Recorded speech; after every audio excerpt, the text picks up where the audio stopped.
What is going on, SoFi fans? Welcome back to Trending Stocks. Today I want to give you a good overview of what is happening with SoFi, what the data points are saying, and everything else that you need to know. Make sure you guys hit that thumbs up and subscribe. I always greatly appreciate that. And without further ado, let's get right to it. So looking at this intraday chart, it is on a little bit more of a sell-off, currently down 5.59%, but it is not anything to do with SoFi. It's just the broader market and of course the Fed's meddling and being a little bit more hawkish.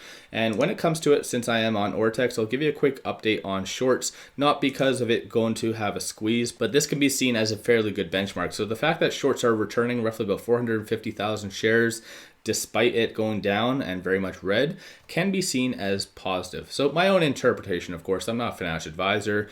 Cost to borrow average is roughly around 1% as well. So that's basically pennies. And as far as the options activity, this has been a growing trend this week, more specifically around CPI, but clearly based on today is just the hawkish viewpoint on the Feds, and there's a lot of puts being purchased. So insinuating a little bit more of a downtrend is anticipated.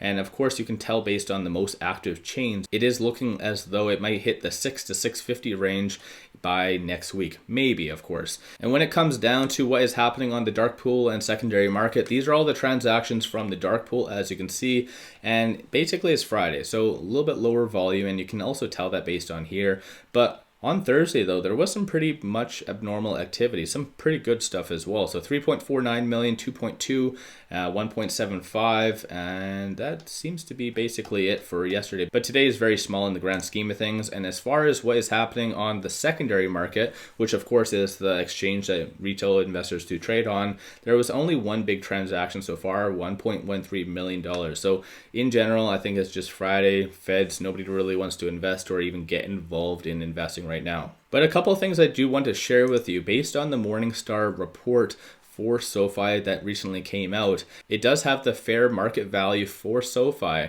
at $14.50. So just keep that in mind in the grand scheme of things, that it's roughly about 7 or 650 right now, and that's a pretty big return. And based on estimates as well, there was a recent analyst that did give a rating on February the 15th. Mizuho gave a buy rating $9 target. So that's pretty good. It did get upped from $6. So despite everything, if you invest long term, theoretically, it should go up based on just the sector alone. And I just want to put it in perspective on how SoFi is actually doing a fairly good job.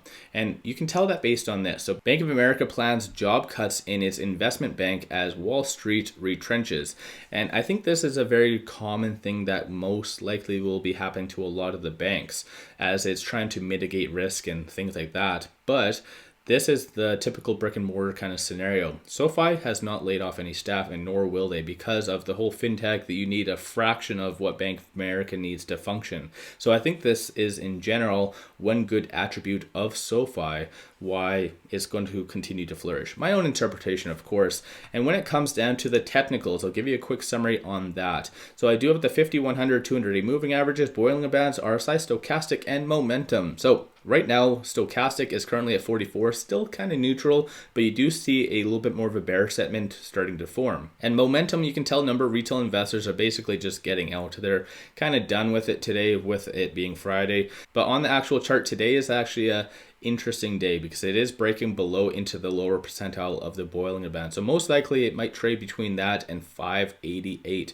And it's kind of funny. I did say that if CPI was going to come out very positive this week, then most likely you will not see the sixes anytime soon. I guess I did kind of speak a little bit more prematurely, but when it comes to overall long-term mentality, I think you do have to believe in a lot of the analysts, and as well, a lot of these analysts have direct competition to SoFi. So their ratings are a little bit more conservative, if you want to consider it that way. So Morgan Stanley, for instance, is saying 650, but in reality, it might be $8, $10, $12, a lot of different variables at fact when it comes to that. So let me know your thoughts on all of that in the comments below. Give yourself a shout out in the comments as well if you are buying during this time frame, where you see things going. Give yourself a shout out in the comments. If you haven't already, hit that thumbs up and subscribe. I always greatly appreciate that. If you do like my SoFi content, want to support the channel, take a look at my memberships, link in the description below, or just hit the join button at the bottom of the screen. With that said, appreciate you guys watching. Let's all make a lot of money on SoFi.